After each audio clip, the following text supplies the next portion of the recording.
ও বলল আমি চলে এসেছি, তাই একটু ওয়েট করছিলাম। তার মাঝে ও চলেও এসেছে। তো ওর সঙ্গে ও আসার পর আমরা একসঙ্গে কলেজে ঢুকলাম। তো আমি একটু কলেজের ক্লিপ তুলে রেখেছি, বেশ একটা ভিডিও বানাবো তার জন্যই।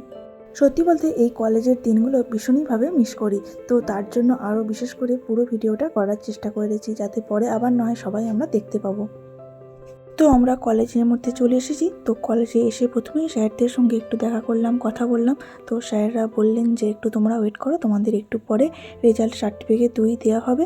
তো আমরা আমাদের সেই পুরনো ক্লাসরুমটাতে আবার কিছুক্ষণ সময় কাটালাম, বেশ ভালো লাগলো। আমরা লাস্টবারের মতো এই কলেজে বেশ ভালোভাবে মজা করে নিলাম একটু। তো ভিডিও দেখে বুঝতেই পারছেন বিশাল মজা করেছি আজ।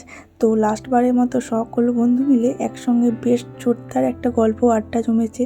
তো সব কথা তো আর পাবলিক করা যায় না, তো সেটা নয় ব্যক্তিগতই থাকুক। তো সকলের ইচ্ছা হয়েছে আমাদের একটা গ্রুপ ফটো তোলার। তো সেই জন্য আমরা সৌভিককে বললাম যে আমাদের